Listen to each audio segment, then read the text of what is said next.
할렐루야. 저녁 예배 오신 여러분들을 주님의 이름으로 축복합니다. 다 같이 사도신경으로 신앙 고백하겠습니다. 전능하사 천지를 만드신 하나님 아버지를 내가 믿사오며 그 외아들 우리 주 예수 그리스도를 믿사오니 이는 성령으로 잉태하사 동정녀 마리아에게 나시고 본디오 빌라도에게 고난을 받으사 십자가에 못 박혀 죽으시고 장사한 지 사흘 만에 죽은 자 가운데서 다시 살아나시며 하늘에 오르사 전능하신 하나님 우편에 앉아 계시다가 저리로서 산자와 죽은 자를 심판하려 오시리라. 성령을 믿사오며 거룩한 공예와 성도가 서로 교통하는 것과 죄를 사하여 주시는 것과 몸이 다시 사는 것과 영원히 사는 것을 믿사옵나이다. 아멘. 찬송가 395장, 새 찬송가 342장입니다. 1절과 3절만 하도록 하겠습니다.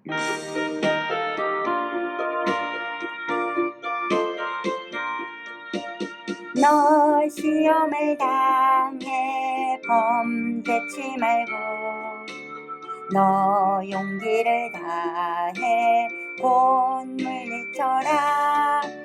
너 시험을 이겨 새 힘을 얻고 주 예수를 믿어 늘 승리하라. 우리 구주의 힘과 그의 위로를 빌라. 주님 내 편에 서서 항상 도우시리. 3절 잘 이기는 자는 상 주시리니 너 낙심치 말고 늘 전진하라.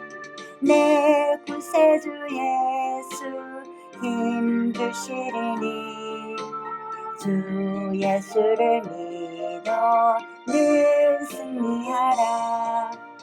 우리 구주의 힘과 그의 위로를 빌라. 주님 내 편에 서서 항상 도우시리. 오늘 우리에게 주시는 하나님의 말씀은 고린도전서 10장 12절입니다. 고린도전서 10장 12절의 말씀입니다. 다 찾으신 줄 알고 제가 봉독하겠습니다. 그런즉 선줄로 생각하는 자는 넘어질까 조심하라 입니다. 오늘의 말씀의 제목은 넘어질까 조심하라 입니다. 사도 바울은 믿음으로 하나님께 충성과 순종의 삶을 산 믿음의 증인입니다. 사도 바울의 신앙과 삶은 믿는 자들에게 믿음의 모본이 되었습니다. 그런데 그도 이스라엘 백성과 이방인들에게 온 힘을 다하여 복음을 전하고도 막상 자기가 구원을 받지 못할까 봐 두려워한다라고 말했습니다. 그의 고백 속에서 그가 자기의 업적이나 능력에 의지하지 아니하고 항상 주님을 바라보고 그분을 의지했던 사실을 우리는 성경을 통해서 알 수가 있습니다. 오늘 저와 여러분, 마지막 때 우리도 무엇보다 자신의 신앙을 지키는 파수꾼의 자세로서 넘어질까 조심해야 합니다. 첫 번째, 칭찬받을 때 조심해야 합니다. 대부분의 사람들이 낮은 자리에서 고생할 때는 겸손합니다. 그러나 사회적인 지위나 경제적인 풍요로움을 누리고 자신들의 꿈을 이루고 사람들의 칭찬을 받으면 그때부터 자만에 빠져드는 경우를 많이 보게 됩니다.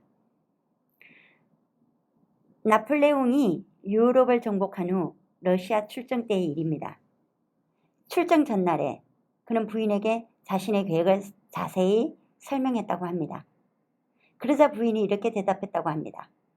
인간이 모든 일을 계획하나 이루시는 분은 하나님이십니다 라고 말하자 나폴레옹은 이렇게 대답했다고 합니다. 부인, 전쟁의 모든 계획은 제가 계획하고 제가 이룰 것입니다 라고 그만하게 말했다고 합니다. 그러나 그 후 나폴레옹은 유럽을 정복하는 전쟁에서 대패하고 폐위당해 엘바스에 유배되고 말았습니다. 하나님께서 고린도 교인에게 주신 이 말씀의 배경도 그렇습니다. 그들이 믿음이 강하여지고 은사가 나타나며 사회적 지위와 경제적인 풍요를 누리자 교만해지기 시작했습니다.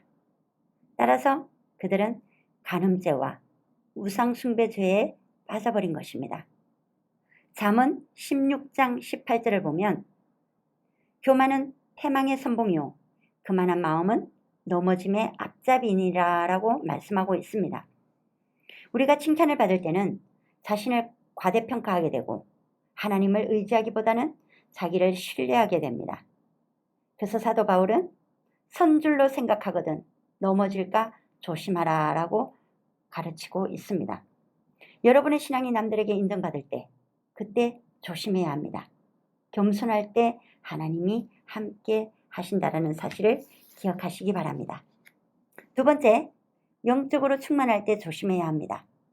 성경의 신앙이 좋고 영적으로 충만한 사람이 죄를 범한 사실을 우리는 알 수 있습니다. 다윗과 같이 신앙이 좋았던 사람도 영적으로 나태해지자 밧세바를 범하게 됩니다. 이를 은폐하기 위해 그의 남편 우리아를 살해하는 악한 범죄를 지었던 것입니다. 이스라엘의 역사를 살펴보면 그들이 영적으로 나태할 때, 풍요로울 때 꼭 죄를 짓는 것을 성경을 통해 알 수가 있습니다.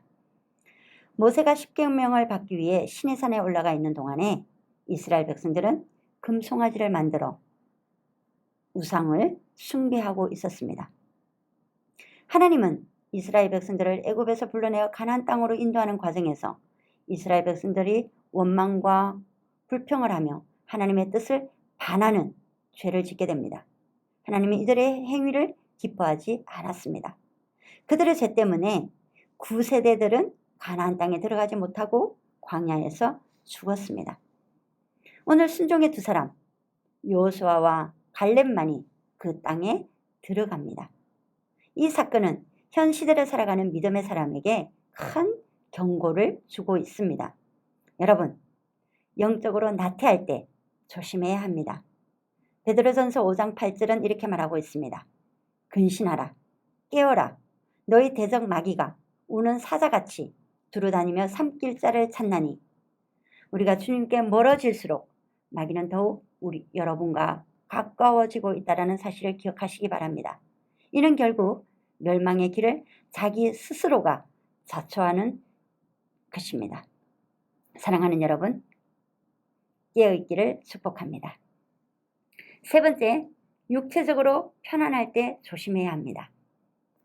기독교가 313년 정식으로 공인되었을 때 그때부터 기독교가 타락 일로를 걷고 있다고 신학자들은 경고하고 있었습니다. 오늘날 유럽의 교회들을 보세요. 웅장하고 화려한 교회 건물들만 남고 많은 교인들은 사라지고 있습니다. 특히 젊은이들과 아이들이 사라지고 몇 명의 노인들만 와서 초라하게 예배드리는 모습을 볼 수 있습니다.